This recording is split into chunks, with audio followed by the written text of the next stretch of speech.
जामनेर तालुक्यातील ताज्या बातम्या व ठळक घडामोडींसाठी पाहत राहा JBN महाराष्ट्र।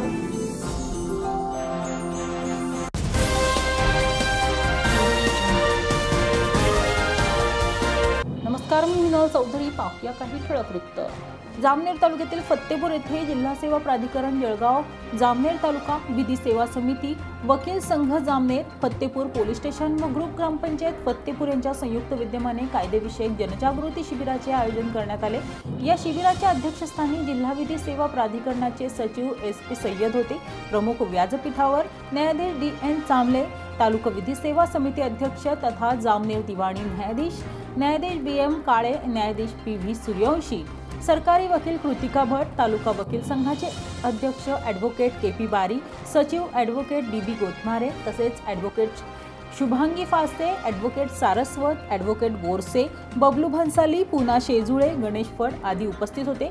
SP सय्यद यांनी कायद्याचे महत्त्व, नागरिकांचे हक्क आणि कर्तव्ये तसेच न्यायव्यवस्थेबद्दल सखोल मार्गदर्शन केले। या शिबिरामुळे ग्रामस्थांना कायद्याची माहिती मिळाली असून याचा लाभ भविष्यात निश्चितच होईल असा विश्वास व्यक्त करण्यात आला। सदर बिल पास करण्यात आलेला आहे, म्हणून आपल्याकडे भारतीय न्याय संहिता 2023, भारतीय नागरिक सुरक्षा संहिता 2023 व भारतीय साक्ष अधिनियम 2023 असं म्हटलं जातं। हे तीन कायदे अनुक्रमे भारतीय दंडविधान, फौजदारी प्रक्रिया संहिता 1973, भारतीय पुरावा कायदा 1987 यांच्या बदल्यामध्ये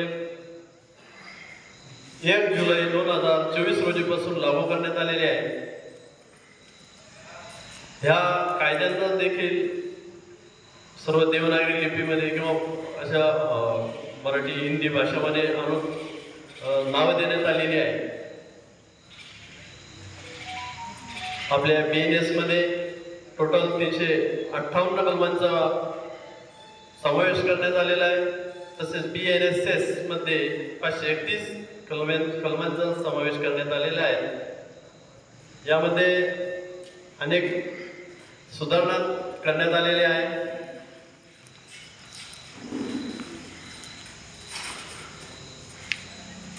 पहिले IPC CRPC मध्ये अनेक आवश्यक बदल करण्यात आलेले आहेत। गुन्हेगारी संपुष्ट आणण्यावर व पीडितांचे अधिकार आणि त्यांची आवश्यकता जरूरत यावर प्राथमिकता देण्यावर भर देण्यात आलेला आहे। अशा प्रकारे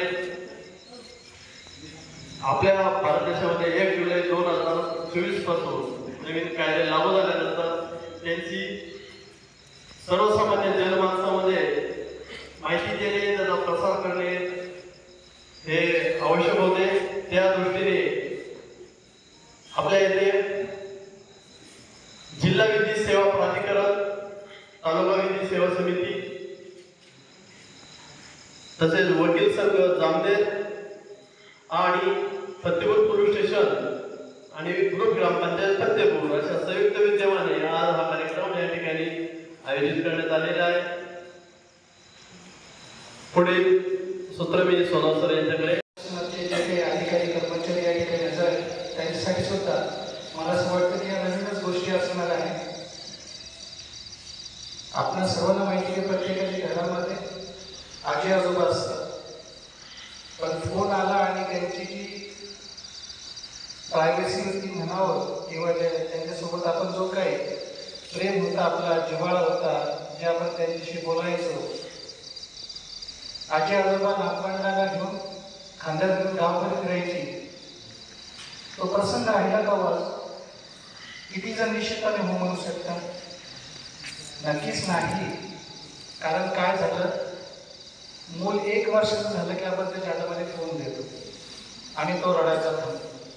आईला एवढं कौतुक वाटतं त्या बाळाचं की माझा बाळाच्या हातात फोन दिला की तो ओरडत नाही आणि काहीच नाही। पूर्वी एक ॲड यायची याच्यामध्ये की तू लहान असताना मी सुद्धा तुला उडबसच पाजत होते, बरोबर आहे ना? हे उडबसची जागा कोणी घेतली?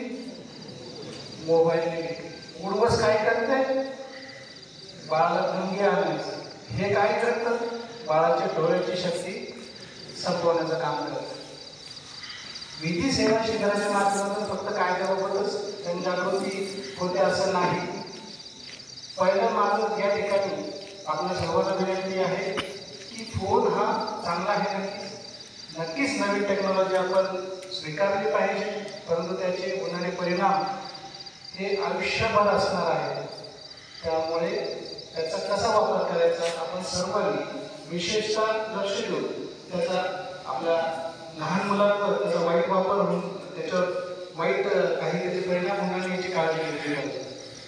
प्रश्न आहे आपला आजी आजोबांचा, त्यांचे काय राईट्स आहेत? सासरी कधी बहुती सिरियस बघायचो आपण सर्वजण, पण आता असं झालं की त्यावेळेची जी सुनबाई होती तिला त्यावेळेस सुद्धा त्रास सहन करावा लागला. आज पण तिला तेच आहे. डोमेस्टिक व्हायलन्स आला, सून सर्वात अगोदर सासूला पार्टी करते. हे लोक वकील साहेबाकडे गेले, वकील साहेब म्हणते तू पण कर ना, तुला पण काय म्हणजे लागले भांडण्याचे. तर सासूचा एक आणि सुनेचा दुसरा. सासू म्हणते मला घरात राहायला भेटलं पाहिजे, सून म्हणते मला घरात राहायला भेटलं पाहिजे. म्हणजे कायद्याचा वापर हा योग्य पद्धतीने जर झाला नाही तर त्यामुळे कुटुंब सुद्धा व्यथित होतं, कुटुंबाला व्यथित राहता येतं. ह्या कायद्याच्या या उदाहरणावरून आपल्याला कळतं. आपला प्रश्न आजी आजोबांचा, बरोबर ना? आजी आजोबांचं पालन आपण नेमकं जबाबदारी कोणाला कायद्यानुसार? हे बघा, जे कोणी सिनियर सिटीजन्स आहे, सिनियर सिटीजन ॲक्ट 2007 स्पेसिफिकली काय म्हणतो की जे वृद्ध आहेत, सिनियर सिटीजन जे आहेत, त्यांना त्यांचं पालन पोषण करण्याची जबाबदारी त्यांच्या मुलांवर आहे. सावत्र आई असली किंवा सावत्र वडील असले तरी मुलांवर त्यांची जबाबदारी आहेच. एकच मुलगी तिचं लग्न झालेलं आहे आणि आई वडिलांचं जर पालन पोषण करण्याची त्यांची क्षमताच नाही तर त्या लग्न झालेल्या मुलीला सुद्धा त्यांचं पालन पोषण करण्याची या कायद्याने जबाबदारी दिली. आपण म्हणतो की मुलीचं लग्न झालं, आता मुलीचं काय आपण तिच्याकडे काही मागू शकत नाही, परंतु नाही, कायद्याने मुलीला सुद्धा या सिनियर सिटीजन ॲक्ट प्रमाणे आईवडिलांना पोषणी द्यावी लागते. बरं, ही केस कुठे चालते? ही केस चालते प्रांत अधिकाऱ्यांकडे. प्रांत अधिकाऱ्यांकडे ही समरी केस चालवली जाते. या प्रकरणामध्ये वकील लावण्याची गरज नाही. साधा 4 वहीचा अर्ज जरी लिहिला किंवा अधिकाऱ्याने हे कळलं की XYZ व्यक्ती आहे, तिचा दुपारी सांभाळ केला जात नाही, सुमोटो ते दखल घेऊ शकतात आणि त्या व्यक्तीला बोलून त्याचं स्टेटमेंट रेकॉर्ड करून हे स्टेटमेंट अर्ज म्हणून कन्सिडर केला जाईल आणि ती केस चालेल. किती रुपयापर्यंत मेंटेनन्स दिलं जातं ह्या कायद्यामध्ये? रुपये 10,000 मेंटेनन्स दिलं जातं. 10,000च्या पुढे नाही देत आहे. मग नवीनच प्रश्न, मी एकदा तो कायदा वाचत होतो. मला हे सांगा की एखाद्या व्यक्तीने त्याचे घरातील जी कोणी सिनियर सिटीजन व्यक्ती आहे तिचा जर सांभाळ केलाच नाही तर काय तो क्रिमिनल ऑफेन्स होऊ शकेल का? प्रामुख्याने पोलिसांना विचारेल, तो फौजदारी गुन्हा होईल का?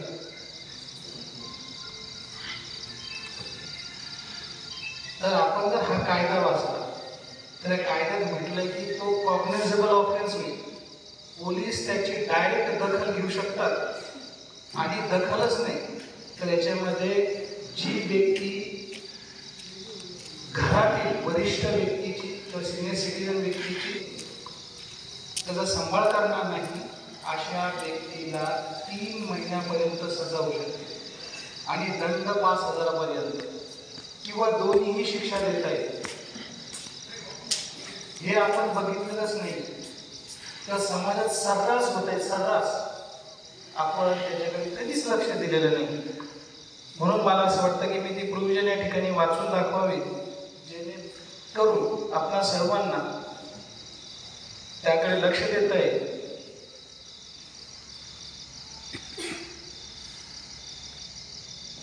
कलम आहे 24 senior citizen act. Exposure and abandonment of senior citizen.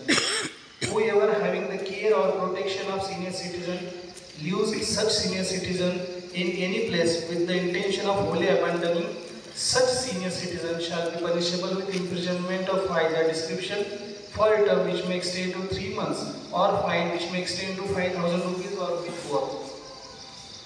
Section 25 cognizable of offences.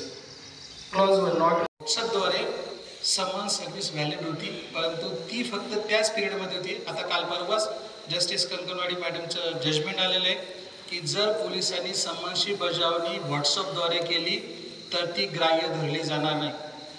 जे पोलीस प्रशासन आहे त्यांनी याची दखल घ्यावी की व्हॉट्सअपद्वारे कुठल्याही समन्स वॉरंटची बजावणी केली जाणार नाही. परंतु नवीन अमेंडमेंटनुसार असं पण आलेलं आहे की जो काही नवीन आपला एव्हिडन्स ॲक्ट आलेला आहे त्यामध्ये आता फोनचा ठिकठिकाणी उल्लेख आलेला आहे. बघितलं ना आपण तर phone phone phone phone phone mobile phone असे वर्ड तुम्हाला दिसते. अर्जुन खोतकर वर्सेस कैलास या जजमेंटमध्ये असं म्हटलं होतं की तुम्हाला जर इलेक्ट्रॉनिक एव्हिडन्स कोर्टासमोर प्रोड्यूस करायचा असेल तर तुम्हाला तो ओरिजिनल फॉर्ममध्येच प्रोड्यूस करावा लागेल. जर तुम्हाला सेकंडरी फॉर्ममध्ये दुय्यम पुरावा जर सादर करायचा असेल तर त्याकरिता 65B सर्टिफिकेट देणं गरजेचं होतं. परंतु या कायद्यामध्ये असं म्हटलं की जर तुम्ही एखादा व्हिडिओ काढला असेल तुमच्या फोनमध्ये किंवा एखादा व्हिडिओ तुम्हाला शेअर झाला असेल तर तो जो पुरावा आहे तो व्हिडिओ आहे तो कायद्याने पुरावा म्हणून ग्राह्य धरला जाणार आहे. इवन जे काही एव्हिडन्स रेकॉर्डिंग आहेत 164चं स्टेटमेंट आपण जे बघतो आहे ते सुद्धा आपण आता या फोनच्या माध्यमातून आपण ते रेकॉर्ड करू शकतो आणि तो पुराव्याचा भाग ठरेल. मी या ठिकाणी अजून एक माननीय पोलीस प्रशासनाकरिता मनोधैर्य स्कीमबाबत थोडक्यात 2 मिनिटातच क्लिअर करेल. मनोधैर्य ही स्कीम जी आहे ही ज्या महिलांवर अत्याचार होतो म्हणजे 375, 376 जुना IPC, पोक्सो ॲक्टमधले सेक्शन 4, 5 आणि 6, त्यानंतर ॲसिड अटॅक केसेस ज्या ठिकाणी एक्सप्लोजिव्ह सबस्टन्स म्हणजे रॉकेल, केरोसिन वगैरे वापर करून एखादा गुन्हा होईल प्रामुख्याने स्त्रिया आणि मुलांच्या विरुद्ध, तर अशी मुलं म्हणजे बालकं पोक्सो ॲक्टमधील ज्या विक्टिम्स आहेत त्यानंतर ज्या महिलांवर रेप झाला, अत्याचार झाला अशा महिला ह्या मनोधैर्य स्कीम खाली कॉम्पेन्सेशन मागू शकते. जर त्या बालकाला त्या महिलेला जर इजा झाली नसेल तर 3 लाखापर्यंत ते कॉम्पेन्सेशन मागू शकतात. परंतु जर त्यामध्ये मृत्यू झाला किंवा त्यांना जर म्हणजे पूर्णपणे काही त्यांचं बॉडी पार्ट हा पूर्णपणे निकामी झाला तर अशा प्रकरणामध्ये तसेच गँगरेपमध्ये 10 लाखापर्यंत ते त्या मनोधैर्य स्कीममध्ये कॉम्पेन्सेशन मागू शकतात. सिव्हिल डेथ आणि कायद्याने त्याला जिवंत पण करता येतं. त्या कागद मोहीमध्ये तो सगळे म्हणजे कलेक्टरपर्यंत जातो की मी जिवंत आहे आणि मला मेलेलं ह्या कागदावर दाखवलं आहे. ते म्हणता आम्ही काही करू शकत नाही. कोर्टाकडून तू जोपर्यंत काही आणत नाही तोपर्यंत आम्ही तुझी कुठलीही बाब आम्ही रेकॉर्डवर घेणार नाही. म्हणजे आपण बहुतेक या ठिकाणी वकील मंडळी तर आपल्या सर्वांना माहिती का कायद्याने माणूस जिवंत सुद्धा करता येतो. म्हणजे कायदा किती पॉवरफुल आहे. आताच निवेदकांनी आपल्याला सांगितलं होतं चांबले सरांना सर की डिजिटल अरेस्ट काय प्रकार आहे. बरेचसे वरिष्ठ मंडळी म्हणजे वयोवृद्ध मंडळी आज सगळ्यांकडे फोन आहेत. त्यांना वेगवेगळ्या स्कीम्स बाबत फोन येतात की तुम्ही जर 10,000 टाकले तर 2 महिन्यामध्ये त्याचे 40,000 करून देतो. ह्या सर्व फसव्या गोष्टी असतात. त्यांनी यापासून दूर राहिलं पाहिजे. किंवा OTP आला तुमचा आज फोन बंद होणार आहे, तुमचं जे काही बोलण्याची टॉक टाईम जे आहे ते संपणार आहे किंवा तुमचं मीटर कट होणार आहे. बऱ्याचशा गोष्टी सांगून OTP काय आला ते सांगा, आम्ही तुमचं फोनची जी काही व्हॅलिडिटी आहे ती वाढवून देतो. आम्हाला OTP सांगा, एक OTP येईल. फक्त OTP सांगायचं काहीच करायचं नाही. आपल्याला वाटतं की आपण फक्त OTP सांगून मोकळे होऊ आणि आपल्याजवळ काहीच येणार नाही. तर त्या OTP वरून तुमचे सर्व बँक अकाउंट्स वगैरे तपासले जातात. तुमची संपूर्ण माहिती घेतली जाते. इव्हन तुमच्या फोनचं जो काही सिम कार्ड आहे त्याचं क्लोनिंग सुद्धा केलं जातं आणि त्यानंतर आपल्याला कधीच OTP येत नाही. त्यामुळे कधीही आपल्याजवळ जो OTP आहे, CBB आहे, तो शेअर करायचा नाही. प्रश्न आहे डिजिटल अरेस्टचा. कायद्यामध्ये डिजिटल अरेस्टची संकल्पना कुठेच नाही. डिजिटल अरेस्ट होऊच शकत नाही, तसा कुठलाही कायदा नाही. परंतु मोठमोठ्या सिटीमध्ये असे काही फ्रॉड चालवले जात आहे की जे लोक रिटायर्ड झाली किंवा घरापासून दूर राहत आहेत, त्यांना खोटं कोर्ट दाखवलं जातं. न्यायाधीश पण असतात त्या ठिकाणी दाखवले जातात, खोटे पोलीस दाखवले जातात आणि त्यांना चित्रीकरण दाखवलं जातं की हे बघा इथे कोर्ट आहे आणि तिथून जज साहेब बोलतात. पण शेतीच्या किंवा मिळकतीच्या वाटण्या करतेवेळी जर एखादा गर्भ असेल महिलेच्या पोटामध्ये, तर त्या गर्भाचा सुद्धा विचार वाटणीच्या वेळी करावा लागतो.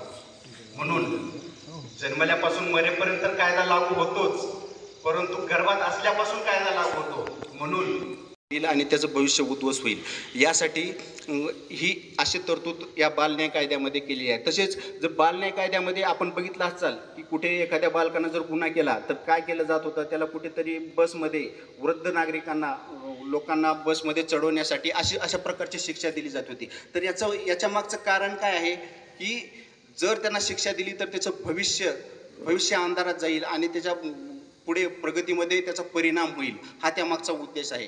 तर ही बाल न्याय कायद्यामध्ये तरतूद केलेली आहे. आता आपल्या देशामध्ये सर्वोच्च स्थानी असलेली आपली भारतीय राज्यघटना आहे, सर्वात श्रेष्ठ. जर आपलं कुणीही विचारलं की आपल्या देशामध्ये सर्वात श्रेष्ठ काय आहे, तर एकच उत्तर आलं पाहिजे की भारतीय संविधान. भारतीय संविधान का श्रेष्ठ आहे?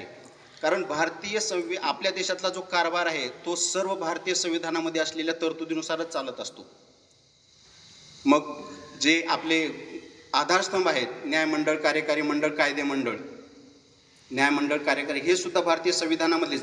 आणि आपल्या जगामध्ये जसं आईला स्थान आहे, आईला, तसं भारतीय संविधानाला स्थान आहे. कारण भारतीय संविधानाला कायद्याची जननी म्हटलं जातं. म्हणून ज्याप्रमाणे आईला स्थान आहे तसं आपल्या देशामध्ये भारतीय संविधानाला स्थान आहे. बरं, भारतीय संविधानाने प्रत्येक नागरिकाला, गोरगरिबाला एक वचन दिलेलं आहे. वचन ते म्हणजे सामाजिक, आर्थिक आणि राजनैतिक न्याय प्रदान करण्याचं वचन. आणि तेच वचन पूर्ण करण्यासाठी कोर्ट काम करत असतं, तेच वचन पूर्ण करण्यासाठी पोलीस स्टेशन काम करत असतं, कोणतीही शासकीय कार्यालय आहे तेच वचन पूर्ण करण्यासाठी काम करत असतं. आता प्रश्न असा पडेल की या कार्यक्रमाच्या माध्यमातून ते वचन कसं पूर्ण होणार आहे, तर त्याबद्दल मी सांगतो तुम्हाला. आपल्याला फाशे मॅडमने सांगितलेलं आहे की विधी सेवा प्राधिकरण म्हणजे जे लोकांना विधी सेवा पुरवतं, कायदेशीर सेवा पुरवतं. आपल्या मनामध्ये काय होतं की आपण गरीब असल्यामुळे आपल्याला न्याय मिळणार नाही असं लोकांना वाटतं.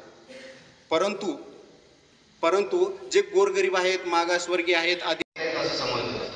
मग आपल्याला माहीत असोत किंवा नसोत, समजा एखादी गुन्हा घडला, आपल्या हाताने गुन्हा घडला, तर आपण पोलीस स्टेशनमध्ये जाऊन म्हणू शकत नाही किंवा कोर्टामध्ये जाऊन म्हणू शकत नाही साहेब मला तो कायदा माहीत नव्हता किंवा तो कायद्यामध्ये तरतूद हे मला माहिती नव्हती, असं म्हणू शकत नाही. याचकरिता आपल्याला कमीत कमी कायद्याची तोंड ओळख व्हावी, आपल्या देशामध्ये कोणकोणते कायदे आहेत याची आपल्याला माहिती व्हावी, याकरिता आजचा कार्यक्रम आयोजित केलेला आहे. जसं आदरणीय काळे साहेबांनी अतिशय चांगल्या प्रकारे नवीन BNSS म्हणजे भारतीय न्याय सुरक्षा संहिता यामध्ये कोणकोणते बदल झाले हे अतिशय चांगल्या प्रकारे सांगितलेलं आहे. फक्त मी या ठिकाणी आपण नेहमी पाळतो वाहतुकीचे नियम की सर्वांनी पाळायलाच पाहिजे. कारण आजकाल रस्त्यावर इतकी वाहतूक झालेली आहे की आपल्याला वाहन कसं चालवावं याची खूप अडचण होती. परंतु सर्वात महत्त्वाचं की छोट्या गोष्टी आपल्याला नियम माहीतच आहेत, परंतु एखादा जर रस्त्यावर जर अपघात झाला तर आपण काय करतो की अपघात झाल्यानंतर आपल्याला पुढे काही भरपूर अडचणी येतील, मी आपल्याला प्रश्न विचारेल किंवा आपल्यावरच दोष घेईल अशी आपल्या मनामध्ये शंका निर्माण होते. परंतु आजच कायद्यामध्ये अशी दुरुस्ती झालेली आहे, जर एखादा अपघात झाल्यानंतर कोणीही जो जखमी आहे त्याची मदत केली तर त्याला कोणताही प्रतिप्रश्न विचारला जाणार नाही.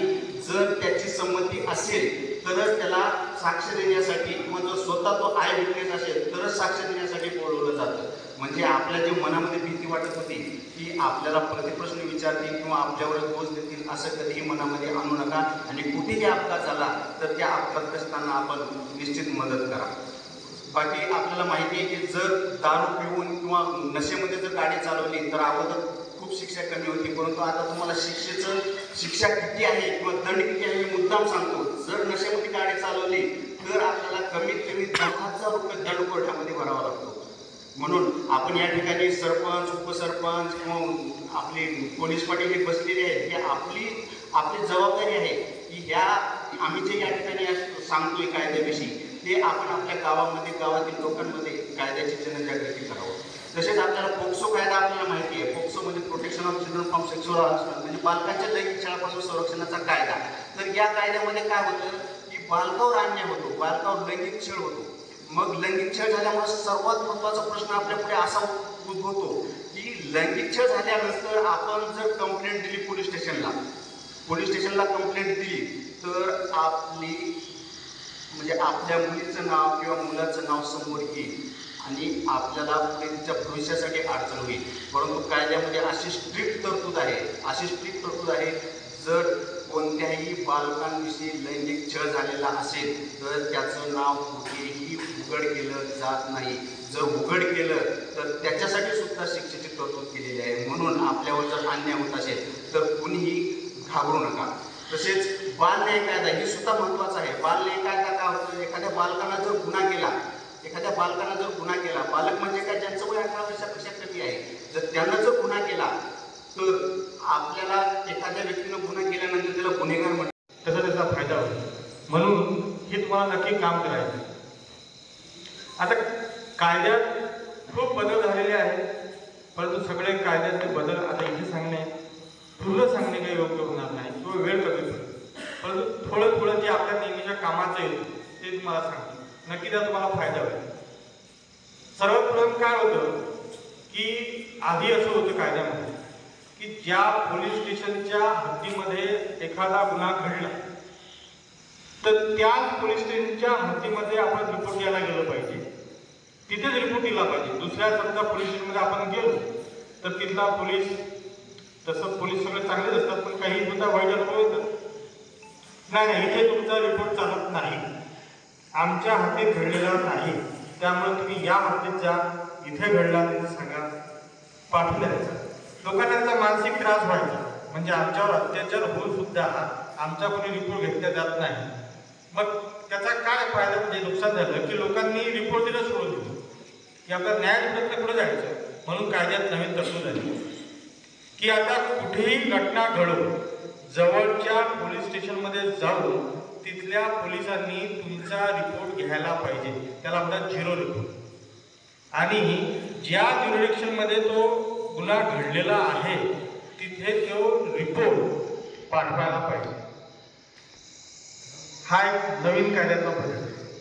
आता दुसरा असं की बरेचदा असं होतं की आपल्या ग्रामीण भागातली जनता ही पोलीस स्टेशनमध्ये जायला भीते, किंवा असं होतं की ज्याला आपण माहिती सांगतो, जो आपल्याबद्दल आपुलकीचं नातं ठेवतो, त्याला आपण सांगतो की या माझ्यासोबत अशी घटना घडली, परंतु तो फार दूर असतो, तो रिपोर्ट द्यायला येऊ शकत नाही. मग का रिपोर्ट फक्त तोडीत दिला पाहिजे का?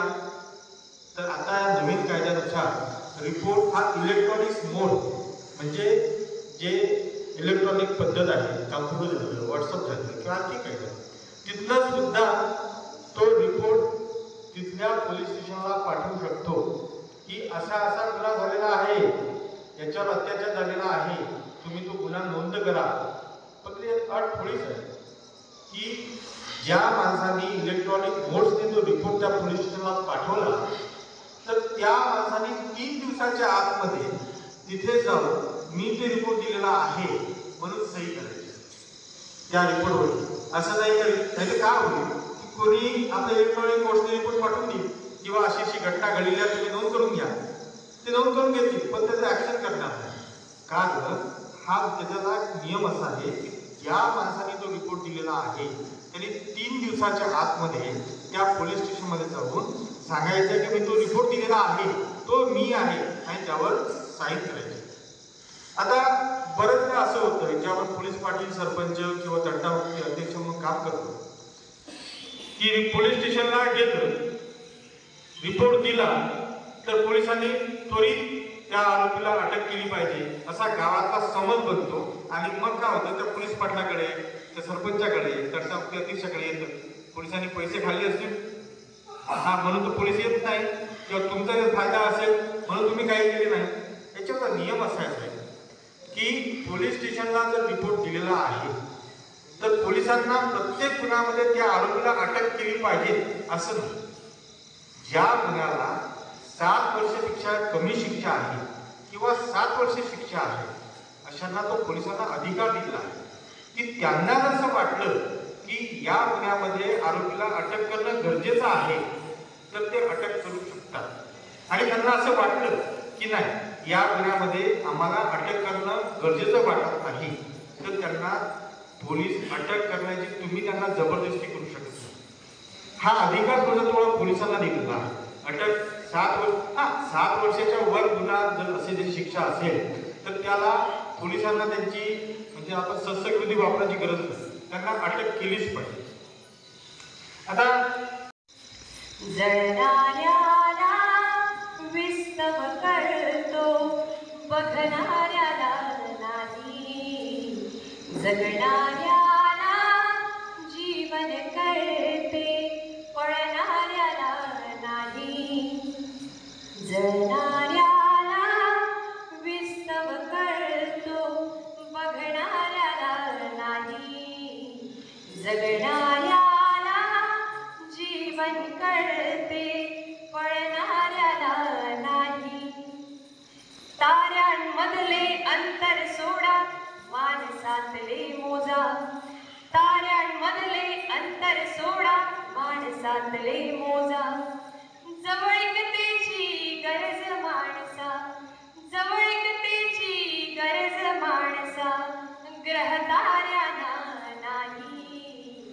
जगणाऱ्याला जीवन करते, बघणाऱ्याला नाही. कोण हारतो कोण जिंकतो, चिंता हवी कशाला.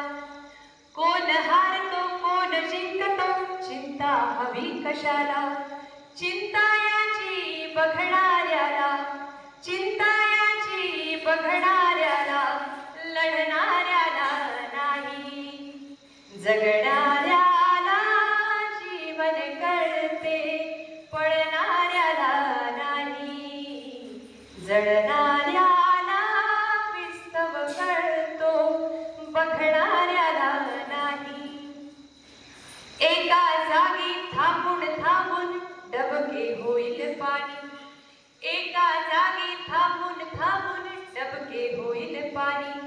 वाहत्या पाण्या मार्ग सापडे, वाहत्या पाण्या मार्ग सापडे, अडणाऱ्याला नाही. जगणाऱ्याला जीवन करते, पळणाऱ्याला नाही. थांबायाचे आहे तर मग समुद्र होऊन थांबू, गहराईला सलाम माझा, खळखळणाऱ्याला नाही. जगणाऱ्याला जीवन करते, पळणाऱ्याला नाही. वेल म्हणाली कळी सवाई, इतुके असू दे ध्यानी. वेल म्हणाली कळी सवाई, इतुके असू दे ध्यानी. लाख देवाने फुलणाऱ्याला, गळणाऱ्याला नाही. जगणाऱ्याला जीवन करते, पळणाऱ्याला नाही. सत्य तुक्याचे बुडले नाही, जनगंगेच्या डोही. गाथा कळली तळणाऱ्याला, गाथा कळली तळणाऱ्याला, बुडणाऱ्याला नाही. जगणाऱ्याला जीवन करते, बघणाऱ्याला नाही. पुढचा कडवा बघा. रोज घेतली तरीही त्याला दारू कळली नाही.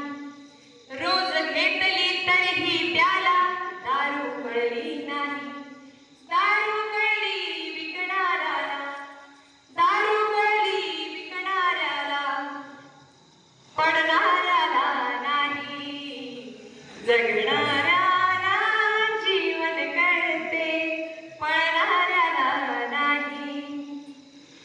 जरी वाटली ही भिंतीची हृदय वाटले माझे, जरी वाटली ही भिंतीची हृदय वाटले माझे, या बापाला दुःख विचारा बटवाऱ्याला नाही, जगणाऱ्याला जीवन कळते पळणाऱ्याला नाही, जे सरते ते भरते तरीही सरते भरुणी भरते, सरण्याचे भय भरणाऱ्याला, सरण्याचे भय भरणाऱ्याला, रडणाऱ्याला नाही, जगणाऱ्याला जीवन कळते पळणाऱ्याला नाही, शांत राहण्या शक्ती लावे क्रोधित होणे सोपे, शांत राहण्या शक्ती लावे क्रोधित होणे सोपे, बुद्ध कळाला कळणाऱ्याला छळणाऱ्याला नाही, जगणाऱ्याला जीवन कळते पळणाऱ्याला नाही. शेवटचं कडवं. जात्यामध्ये जीव देऊनी घासमुखी जो देतो, जात्यामध्ये जीव देऊनी घासमुखी जो देतो, त्या दाण्याला जीवन कळते, त्या दाण्याला जीवन कळते, जळणाऱ्याला नाही, जगणाऱ्याला जीवन कळते पळणाऱ्याला नाही, जळणाऱ्याला विस्तव कळतो बघणाऱ्याला नाही, बघणाऱ्याला नाही. त्यानंतर कायदा जसा कायदेशीर असतो तसा तो फायदेशीर देखील असतो, कायदा जसा कायदेशीर असतो तसा तो फायदेशीर देखील असतो, कायदाच घडवितो गुन्हेगारांना शासन शिक्षा, कायद्यानेच मिळतो पीडितांना सन्मान. कायदा नसतो फक्त श्रीमंतांचा, तो असतो गरिबांसाठीही, कधी कधी गरजेनुसार तो मोफतही असतो आणि कधी असतो तो तडजोडीचा. कायदा कुणाच्या हाती असतो, कुणाच्या मुठीत असतो, कुणाच्या मनगटात असतो, तर कधी असतो तो कुणाच्या खिशात. म्हणून कायद्याचा गैरवापर करायचा का? तर कायद्याचा गैरवापर आपण टाळला पाहिजे. तर कायदा समजून घेण्यासाठी तर सुरुवातीला कसं होतं, एक गोष्ट सांगते मी, त्या गोष्टीनंतर कायदा आपल्या आयुष्यात कसा उपयोगाला पडतो ते सांगेन. एक माणूस असतो त्याला संन्यास घ्यायचा असतो, तर संन्यास घ्यायचा म्हटल्यानंतर त्याच्या कुटुंबापासून त्याला विलग व्हायला लागणार आहे किंवा त्याला सगळ्या सुखसुविधा सोडून द्यावा लागणार आहे. म्हणून त्याला संसाराची त्याची पूर्ण संसार सोडण्याची त्याची पूर्ण तयारी झालेली असते. मग अशा वेळेला तो काय करतो, तर संन्यास घ्यायचा म्हणून दिगंबर अवस्थेमध्ये त्याला संन्यास घ्यायचा असतो. आणि संन्यास कुठे घ्यायचा, कुठे घेतो संन्यास? डोंगरदऱ्यांमध्ये किंवा जंगलामध्ये. तर त्याचीही तशीच मनीषा होती, त्याला संन्यास घ्यायचा होता जंगलामध्ये. तर त्या व्यक्तीची मनाची तयारी झाली, ती व्यक्ती संन्यास घेण्यासाठी निघाली, संन्यास सुरू झाला. संन्यास घेणं दिगंबर अवस्थेत असल्यामुळे मग त्याला थोड्या दिवसांनी काय झालं, संन्यासाची सुरुवात झाली. तो योगी ध्यान लावायला लागला आणि ध्यानाचा भंग झाला. कशामुळे भंग होत होता, तर त्या क्षेत्रामध्ये किंवा त्या जंगलामध्ये रहदारीचा रस्ता लोकांनी वापरायला सुरुवात केली. रहदारीचा रस्ता वापरायला जेव्हा सुरुवात झाली, बायका माणसं त्या रस्त्याने यायला लागले, तर त्यावेळेला त्या माणसाला थोडीशी लाज वाटायला लागली की अरे आपण दिगंबर अवस्थेत बसलेलो आहोत आणि अशा परिस्थितीत आपण संन्यास घेणं आणि मग ते सगळं योगाचे त्याचं जे ध्यान होतं ते ध्यान थोडक्यात भंग पावलं. मग त्याने त्याच्यावर एक युक्ती शोधून काढली. माणूस हा समाजशील प्राणी आहे, त्याच्याकडे प्रत्येक गोष्टीवर प्रत्येक शंकेवर समाधान आहे. तसं त्या माणसाकडे होतं. म्हणून त्यांनी काय केलं, लंगोट शिवलं. लंगोट शिवला तो लंगोट. मला ते लंगोट शिवल्यानंतर परत ती एकच लंगोटी ती बदलायची, पुन्हा ती वाळ टाकायची, परत ती घालायची. मग काय झालं, एक दिवशी त्यांनी लंगोटी धुतली आणि वाळत घातली, तर त्याला उंदरांनी कुरतडली. मग उंदराचा सुमार त्या भागामध्ये जास्त झाला. मग उंदराला टाळण्यासाठी त्यांनी काय केलं, एक मांजर पाळलं. माणूस कोण होता, संन्यासी. संन्यासी माणसाला लोक असतो का कुठला, नाही, पण तो एक माणूस होता हे मात्र. तर त्याने एक मांजर पाळलं. मग त्याला असं वाटलं मांजरीवर लक्ष ठेवायला कोणतरी पाहिजे. मग मांजरीवर लक्ष कोणी ठेवायचं, तर मग त्याने शेवटी गाय पाळलं. मग गाय पाळल्यानंतर त्याला असं विचारायला की या गायीला पाणी पाजायला नेणं किंवा तिला जेवण जेवू खाऊ घालणं हा सगळा विषय संन्यास घेणारा माणूस ज्याची सुरुवात ध्यान लावण्यापासून किंवा योगी म्हणण्यापासून होती, तर त्याची सुरुवात आता कुठपर्यंत आली? त्यांनी बायको केली. बायको केल्यानंतर मग पुन्हा संसारिक आयुष्याला तो व्यक्ती लागला आणि संसारिक आयुष्याला लागल्यानंतर पहिली अडचण जी असते संसारिक आयुष्यात लागल्यानंतर, तर कायदा कुठे त्याला लागू झाला? सुरुवातीचा लग्न केल्यानंतर त्याच्या बायकोला त्याच्याकडून छळ सुरू झाला, तर पहिल्यांदा त्याला कायद्याचे काम कुठे पडलं. त्याच्यानंतर जसं त्याला मुलबाळ झाले किंवा मुलबाळ होण्याच्या त्याच्यात तो शर्यतीत होता, तर त्यावेळेला त्याला कायदा लागला त्याच्या मुलाच्या जन्माच्या वेळी. कारण जन्मदाखला कुठे मिळतो? कुठून काढावा लागतो जन्मदाखला? तुम्हाला कोर्टात. मग जन्मदाखला झाला, त्याच्यानंतर त्याचे आणखी काही मुलं जन्माला आली. मग थोड्या दिवसांनी तो म्हातारा झाला आणि मुलं मोठी झाली. मग आलंच परत वाटणीचं सूट आणि वाटणीचं दूध. मग परत वाटणीसाठी कोर्टामध्ये, मग परत त्याने घर बनवलं. तर अशी ती सगळी पद्धत चालू झाली. मग घर घेतल्यानंतर खरेदी विक्री आली. तुम्हाला प्रत्येक वेळेस कोर्ट कचेरीला जाण्याची वेळ आली. पण आताच्या कंडिशनला गोष्ट इथवर संपली. त्याच्यानंतर कायदा कुठे कुठे लागला? तो मेल्यानंतर त्याच्या संपत्तीमध्ये त्याची मुलांनी वाटे मागितले आणि वाटे मागितल्यानंतर वाटणीचा दावा दाखल करायला मुलं कुठे गेली? कोर्टात. म्हणजे त्याच्या जन्मापासून सुरू झालेला प्रवास शेवटी तो जेव्हा मृत्यू पावला तेव्हा संपला कुठे? कोर्टात. तर आपण असं म्हणू शकत नाही तुम्ही किंवा मी की मला कोर्टाची गरज नाही किंवा मी कोर्टात कधी जाणार नाही, कोर्टाची पायरी कधीच चढणार नाही. जरी अशी म्हण असली की शहाण्या माणसाने कोर्टाची आणि पोलिसांची पायरी चढायची नाही, पण मग तसं जरी म्हटलं की कितीही मनाशी जरी ठरवलं तरी ती वेळ प्रत्येकावर येतेच. मग अशा वेळेला आपण काय पद्धत सजग राहणं कितपत गरजेचं आहे? सचिव माननीय श्री सय्यद साहेब या ठिकाणी हा पहिला कार्यक्रम असा वाटतो आहे की कायदेविषयक मार्गदर्शन शिबिर होतंच, परंतु आपण सामाजिक बांधिलकी जोपासणाऱ्या विषयांना हात घालून समाज मन ओळखलं आणि इतरांनाही ते कायद्याच्या चौकटीत बसवून सांगितलं, याबद्दल खरंच आपल्या मनापासून आभार. या कार्यक्रमासाठी फड साहेबांच्या आग्रहास्तव जमलेल्या सर्व उपस्थितांना आपल्या सर्वांचे मार्गदर्शन निश्चितच कामी येतील. या विशेषतः चांबले साहेब, आळे साहेब यांनी मार्गदर्शन केलं. फासे मॅडम यांनी कवितेच्या माध्यमातून